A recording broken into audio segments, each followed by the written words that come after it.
and all relationships and friendships, any kind of relationship is a new experience.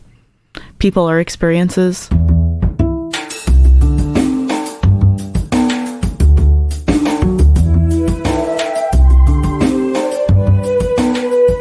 This is Champagne is Also a Band podcast. One songwriter, one song.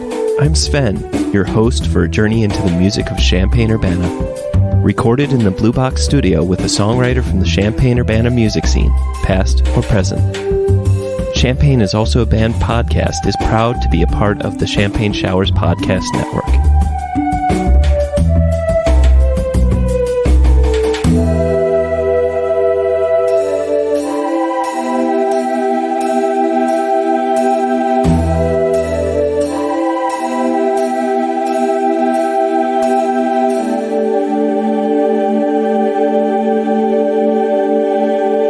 Welcome to Champagne is Also a Band podcast. Today, I have Eli, and you may know Eli from such bands as Dalipop, Sleeping Okami, and Mermaid Heaven. Eli, welcome to the show. Hi, Sven. Today, we're going to be listening to your song Nightbloom, which was released as a single with your band Mermaid Heaven. So, without further ado, let's listen to the song.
Welcome back. So, of course, my first and favorite question to always ask is, what came first? Was it the music or was it the lyrics? In this case, I would probably say it was the music first, but it started with one of the lines, "Am I insane?"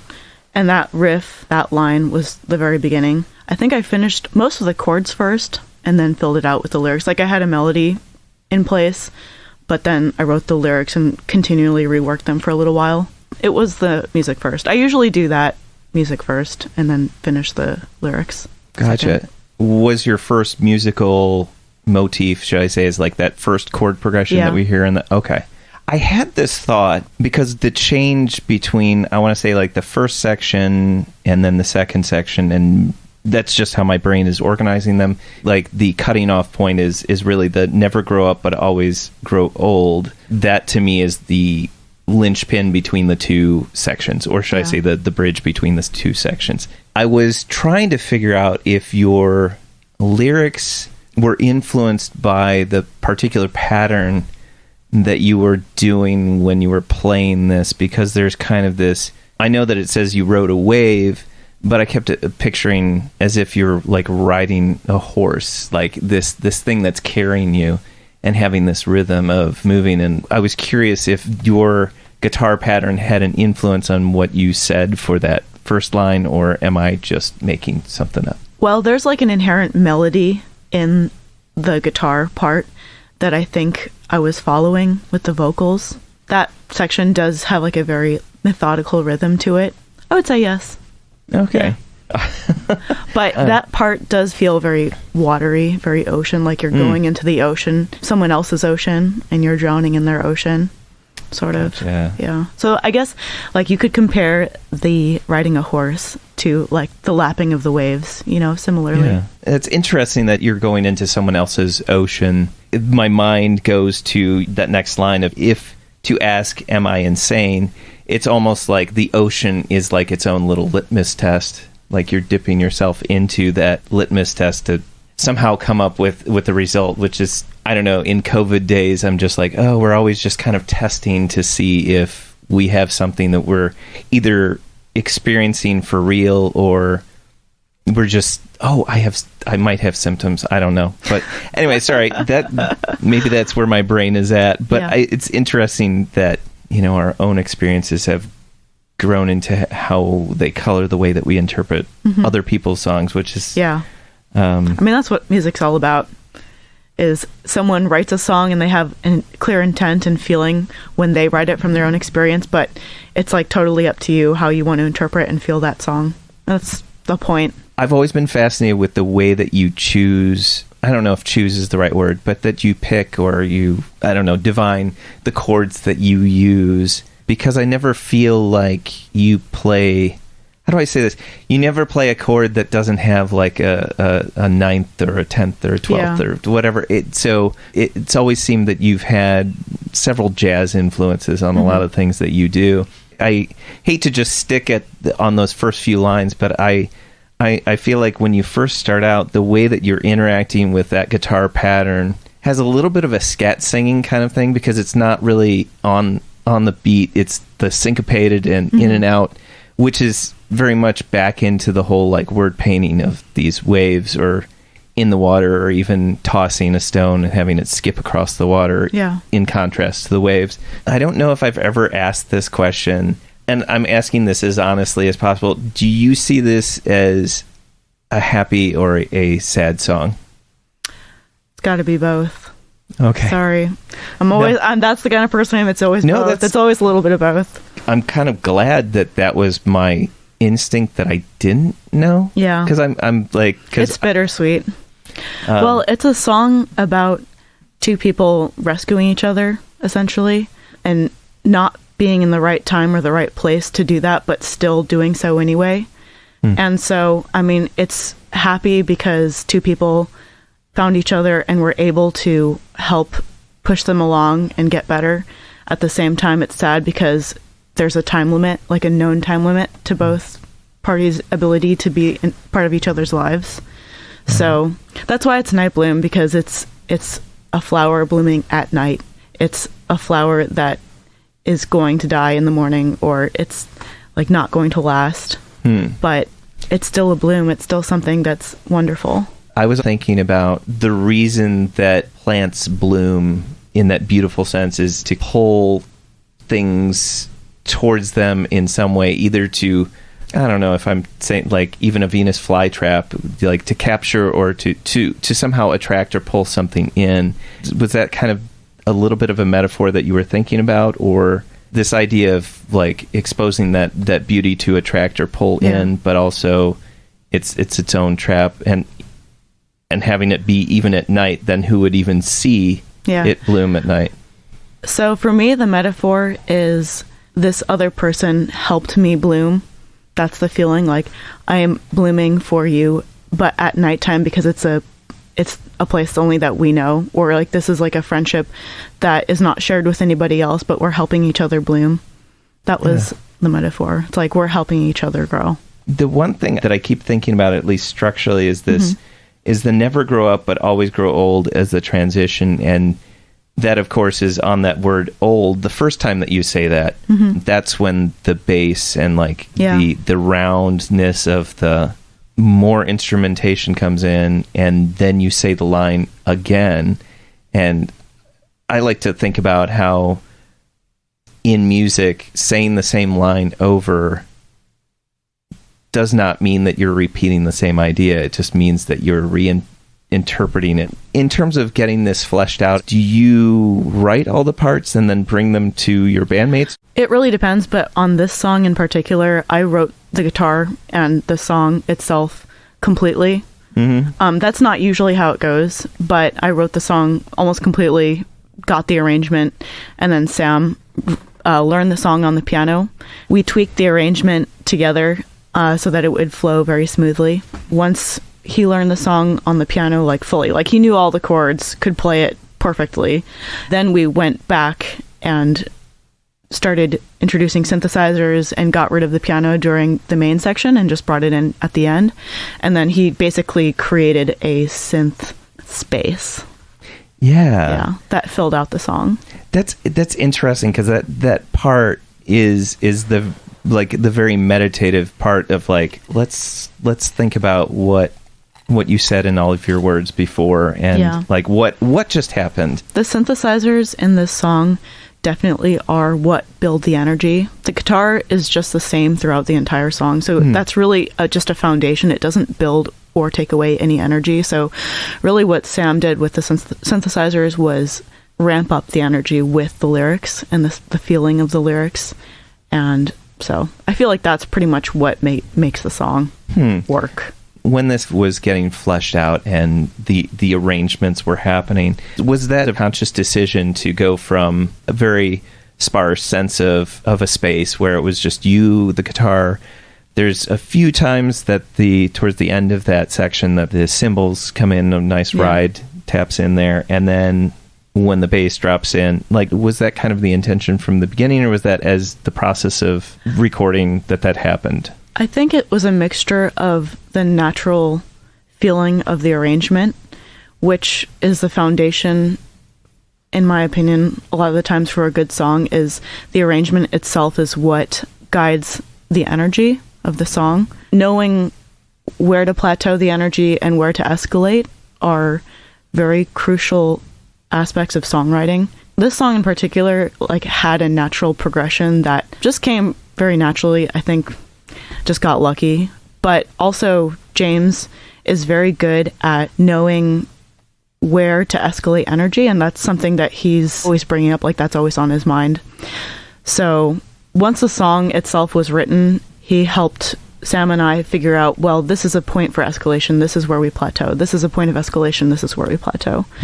That's how his mind tends to work, and that's kind of where he fills in a lot of the time with the songwriting aspect. He's really good at figuring out that side of things. I noticed that there's a few parts where as he's playing some of his snare hits, he does it like for only 2 measures, and then you're like, just do it one more time, just please, because it's just like, I'm like, is that what I just heard? And by the time your brain wraps around it, it's already passed. It's after the too late or too soon part, and then there's that you're like, wait, did that?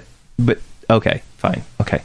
it's gone. The outro, if I can call it an outro, which, I mean, maybe you could even say that there are 3 sections to this. Let's just go. It's an outro. Yeah, so like you've got your 2 lyric sections, and then you've got the outro, which I definitely think of as like this 3rd section. So I'm just curious, that water or waterfall sound of some of the arpeggios that are happening, is that what was part of the original from the very beginning? Are you talking about the arpeggiator? Well, there is the arpeggiator, but when the piano comes back, it's doing this kind of waterfall kind of like... That was the original arrangement. Yeah, that was Sam's original arrangement. Like it was going to be played all the way through, or... Well, Sam, because he's a perfectionist, has to learn everything first. Like he wants to know every single chord, every note, every melody. And then once he knows that, then he'll back off and be more methodical about choosing and writing parts based on the chords that he's memorized and internalized. At the outro, what you're hearing is the original part that Sam wrote on the piano, the arrangement that he had when he was learning the song. And then he pulled that back and introduced the other things like the arpeggiator. That's a nice gritty arpeggiator that's happening we worked in there. on that That's arpeggiator. Like, we love that.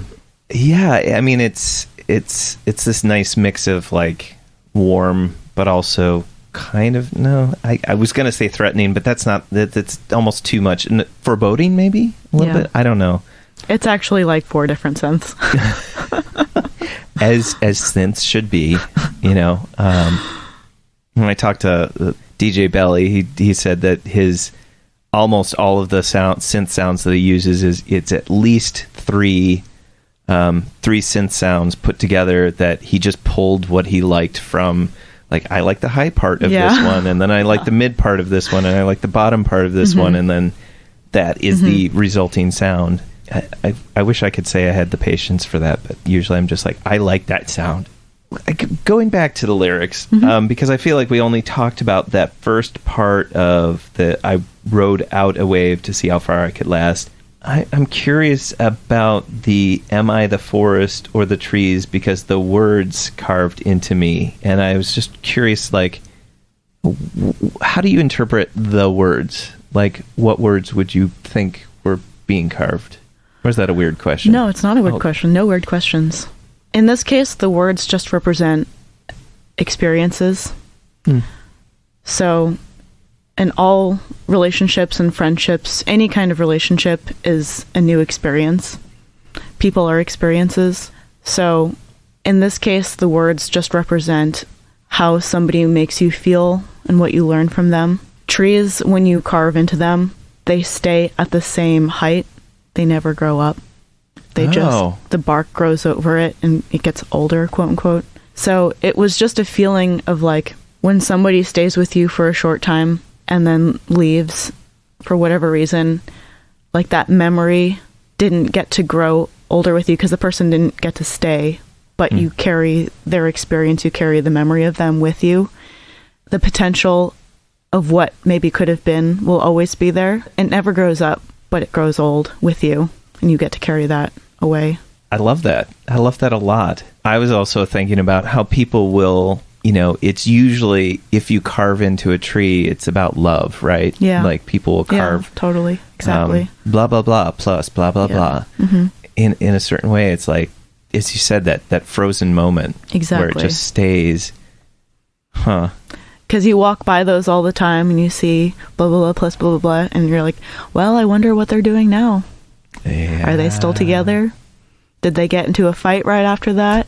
How could you destroy a tree? I thought you'd like it. Maybe they're dead and buried next to each other. You have no idea. Yeah, I don't know why. Just this week, I was just thinking about, as I was walking into work, that there's so many moments in our life where I just look and I say, oh my God, it is possible that right now at this very second, someone is having the worst day of their life. Like, this could be the worst thing.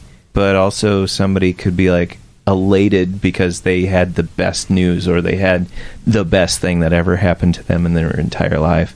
I think about that a lot too.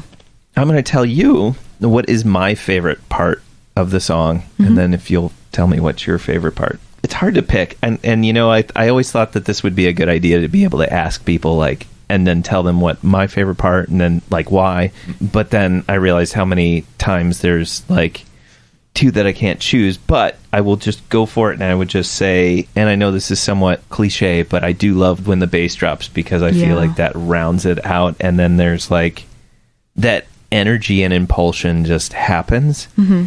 You know, you're already creating this rhythmic motif with your guitar, but then there's this certain response that fill in the gaps and make these kind of very cool rhythmic things happening. Mm-hmm. And it's like, it in itself, the overall sound is blooming. Yeah. And so it's just like, the fragrances opened up, the petals opened up, and like, I love that. But then it's also at the same time, this is also the part where I'm just like, okay, is this a happy song or a sad song? Is because there's in this darkness built for two, I bloom. It's like happy, sad, you know, back and forth going on. At the same time, these really cool sounds are starting to happen, and you're like, your brain gets engaged. So I really feel like it pulls you in for that moment. Well, I think it's what you're talking about is a metaphor for what the song is really about, which is something happens and you get pulled and you get sucked into it and you don't have control anymore. Like you took that first step, and then once you took that first step, it pulls you away. That's kind of how the energy of the song builds with the bass and the synthesizers. You start the song being lulled like it's a vocal and a guitar. It's like very smooth, very low energy, but each step that you take forward, like it pulls you. You don't get a choice anymore once you've committed to that first step. And that's kind of what the song is about, meeting someone who changes your life and not realizing in the moment like what's happening necessarily. But then the longer it goes on, like you realize how profound that meeting was and how it is changing you and how you are changing the other person. Sometimes people come along in your life and you just can't say no to them. You can't say no to the way that they change you. You just have to go along with it and accept it. I like your point because that is exactly mirroring what the song is about. What's your favorite part of the song? Honestly, the outro, because it was an accident. Like, I finished writing the song and I wasn't really sure how to end it. The funny thing is that I don't remember writing songs. I always try to remember in the moment, but like that initial stage of writing, the memory stops working. I literally can't remember. But this moment I did remember, which was pretty cool. I accidentally went to the wrong chord as I was practicing it, and it felt out of place, but then I got chills and was just going back and forth between those two chords, and I liked it enough that it just stuck. You know, the mistake or the where your hand just slips up or something like that, and then you end up with that. Sometimes the best parts are when you're just like, you stop thinking about it and it just happens. But I'm curious, like, this is kind of my side question is, you know, the way that you said that you don't have a memory of it. Certainly music is therapeutic, and like sometimes things just pop out that you don't necessarily think are happening, and somehow it's like it becomes its own therapy or reveal session when you write. When you started off with the guitar chords and you started off with that line, did you know that this is where that song was going? And then as a therapeutic method, is this something that kind of revealed itself to you, or did you start off with that intention to write it? I did not start off with that intention to write it, but I think for me the way songwriting is that it is very therapeutic, and usually every song that I write is a result of some situation that like changes my perspective, or a person who changes my perspective. It's basically a timeline of who has affected me the most at that given moment. And I was processing the appearance and the soon-to-be loss of this person in my life in the background. It's always in the background. It's always in the subconscious. And, you know, then I was practicing at home, trying a different tuning, and just that chord progression came out. And as that comes out, you know, the words that you think of always have to do with the grief that you're processing at that time. And so it ended up being about that sensation naturally. Yeah. And also, I mean, that's why I chose this song to talk about, is because this one bloomed the most naturally for me. I didn't have any struggle writing the song. With every other song that I've ever written, there's always a part or a lyric or something about it with the arrangement that I feel like somebody else would know how to write this better than me. There's a better way to do this. I just don't know what it is. Yeah. But with Nightbloom, it felt completely natural. It felt completely right. There's no part of it that I would go back and edit or ask somebody else to do.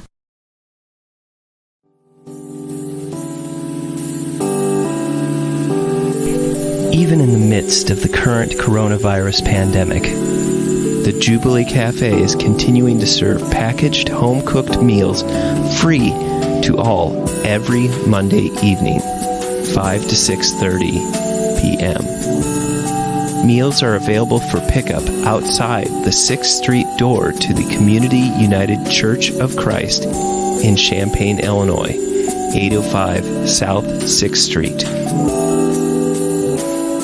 Jubilee Cafe's mission remains the same. Feed hungry people by cooking healthy and delicious meals. We are open to anyone who cares to receive a meal. For information on the meal or how to volunteer, go to the Jubilee Cafe CUCC Facebook page or email us at jubilee.cafe@community-ucc.org.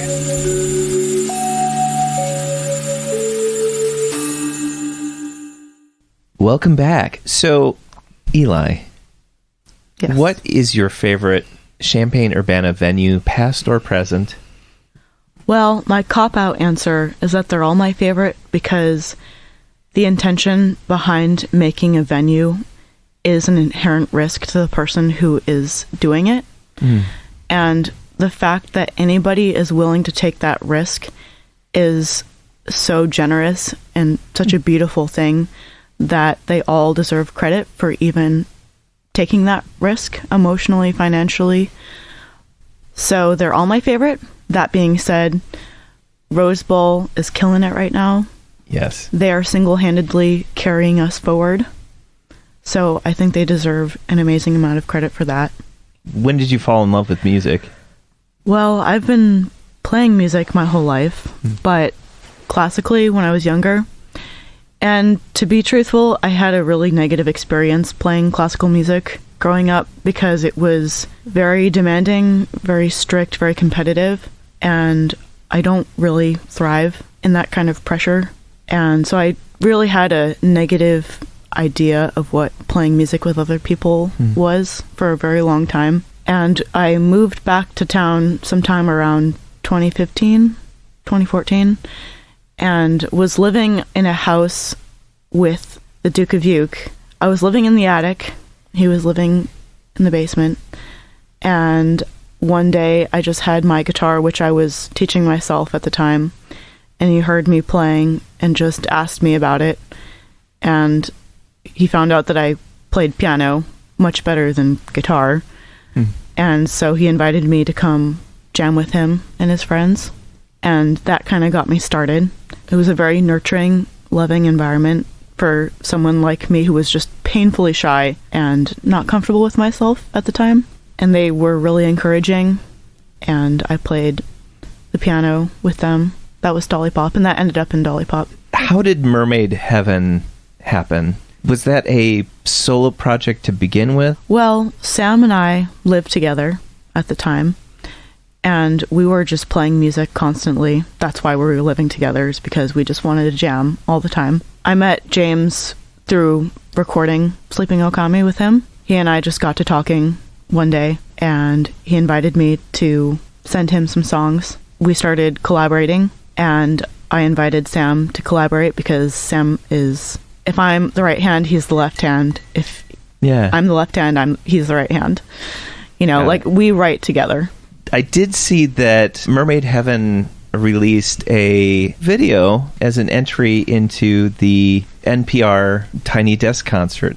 When did you say, I want to do a Tiny Desk concert, and then when do I want to coordinate the lights with it? Or So actually it was the other way around, funnily enough. Oh. So we did not intend to do a Tiny Desk entry at all. That was not on our minds. James and Sam are both really into programming lights, or they wanted to learn more about it. And so James approached Sam about like, hey, I have this idea. Like, James is always pushing for, let's figure out how to do it ourselves, which is awesome. Sam and I love to do everything ourselves. We're perfectionists. We want to have control freaks.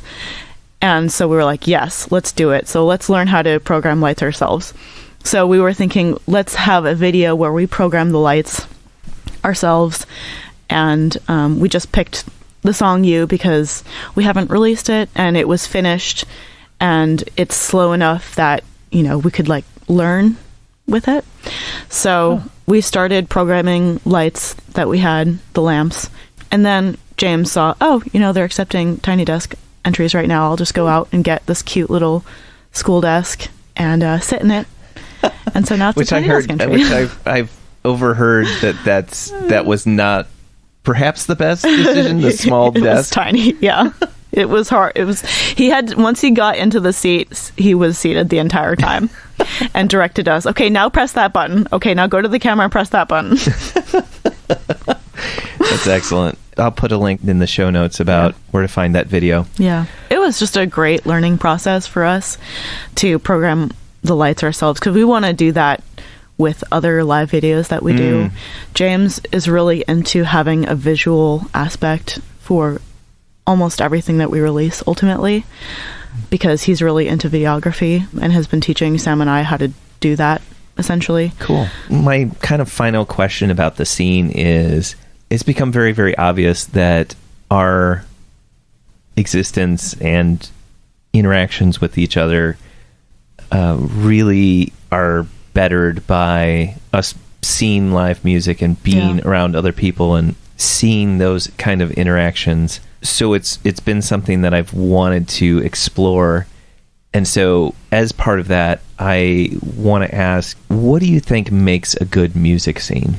I think the most important thing is mentorship, because without it, the younger generation will have a harder time growing it and lifting the music scene up. And I just say that because when I started playing music with other people, Sarah, the bassist, Sarah Kramer, she acted as a mentor to me, and I would not have been able to have the confidence to enter the music scene without that.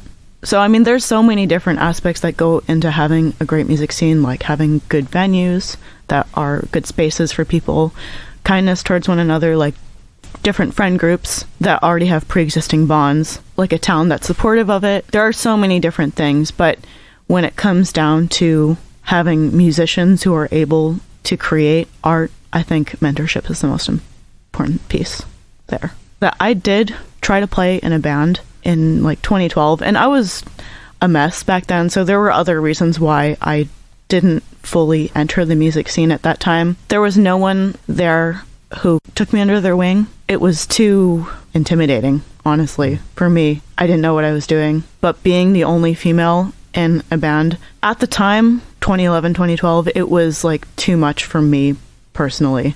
I couldn't handle it. I felt like I didn't belong. I felt like they didn't want me there.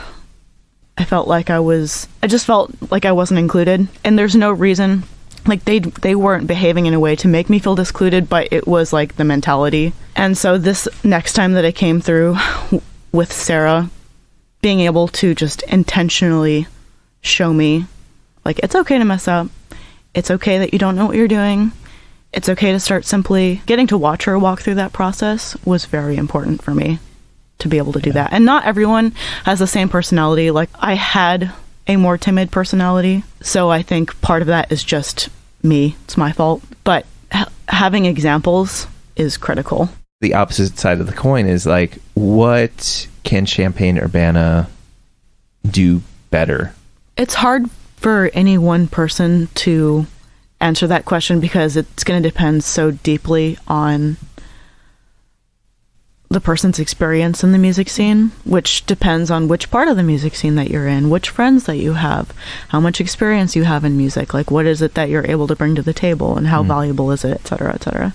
I'll just speak for myself. One thing I think I would like to do better in the music scene is making sure that I'm showing up to people's shows to make sure that they know that I support them. And I've tried to do this, but, you know, of course, like with the pandemic, it's difficult. Like, I have a mini studio at home, and I just make sure that any friend who is musical knows, like, if you want to use it, if you want me to show you how to use a studio, like, just come over. We'll talk about it. So making sure that people around me, friends who are musical, they have a space to learn, and I'll teach them, because that's how I learned, is that, you know, James had equipment, he had a space, he had the knowledge. So, I mean, James mentored Sam and I and taught us how to record, taught us how to get the videos. I guess it's exactly what I'm talking about, is like mentoring other people when they want to learn. There are wonderful people that are out there that are doing that. They are, but absolutely. We could use so many more people. Yeah. There are so many people. Plus, maybe this is just simple pedagogy, but it seems to me that the more that you can teach people what you know, the more that you yourself learn. So, absolutely. Yeah. It's got to be an intentional thing. That's why I'm articulating it, is because it's easy to forget to do that. It's easy to forget.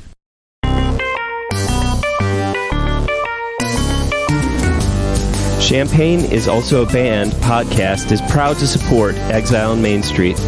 Exile on Main Street, located in the old train station building at 100 North Chestnut Street in downtown Champaign, has been helping to build record collections since 2004. Carrying a wide array of new and used LPs, CDs, and video games. Exile on Main Street has something for just about any music enthusiast and old-school gaming devotee. Exile also hosts regular free live music shows on its stage, so be sure to check out their Facebook, Instagram, and Twitter pages for the up-to-date details on the next upcoming event. Open 7 days a week, they can be reached by phone at 217-398-MAIN. That's 217-398-6246. Welcome back. So, Eli, what is your favorite non-musical thing or things? The gym. The gym? Yeah. I've been learning to lift weights for the last couple of years, and it's not like I'm progressing amazingly or anything like that, but it's changed my mental health completely. And I used to have, like, this is kind of a silly thing to talk about on a podcast, but I used to have lower back pain, and just getting stronger physically makes me feel so much more capable and able to handle daily living, and it's also just really good for your mental health. So I would say going to the gym, lifting, working out, endorphins. That's my favorite thing outside of music. That's probably the thing that I spend the most time on outside of music. That, like, how did you find out that was... A friend was really into it and showed me how. Was it like, it'll help you mentally, or it's just like, I'm just curious. Like, it was like, this is the most efficient way to work out. And I'm all about efficiency, and the least amount of time possible to do anything is better for me. Once I started, and once I realized how much progress you can make by weightlifting, just in terms of like strength and endurance. Isn't your keyboard like a Nord or whatever? Or yeah, like, Sam's keyboard is a Nord. It's heavy. So I'm like, I'm sure that probably... It also helps, You know what is funny is that I used to play the piano with Dalipop, but I switched to the guitar and committed to learning the guitar because I could not handle emotionally having to carry around a big keyboard all of the time. Wow. And now, how do you... I mean, do you now carry... more keyboard? Nope. Oh, no. Nope. Oh, not going back. Just guitar. I'll play a real piano because that's what I grew up learning. But no, just guitar and my amp and my pedal board. Thank you very much. Eli, thank you for being on the show and telling me all about your song Nightbloom and being in Mermaid Heaven and your favorite venues and some things that could be better in Champaign-Urbana and what is the key to a good music scene. So I really appreciate your insight and coming all the way out here and chatting with me. Yeah, thank you so much for having me. This space is awesome, And also just the same way that people take risks starting venues. Like you had to take an emotional risk to start a podcast and just put the effort and investment into that. So I respect that a lot. Oh, thank you so much. I appreciate that.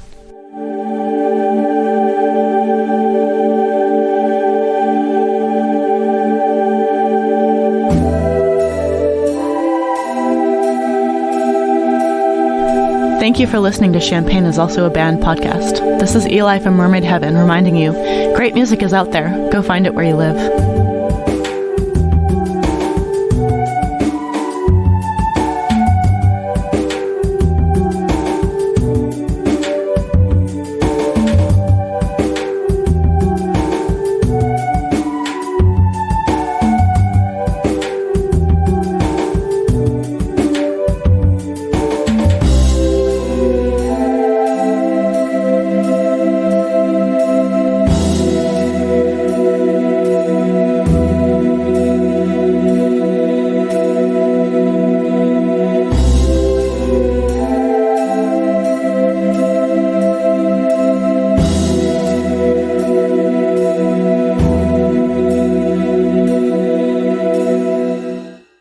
That's a wrap. Champagne is also a band. You almost have an NPR voice. It's so good. Studio South Peter on the inside. We also have a laser. We haven't gotten that out yet. That's next.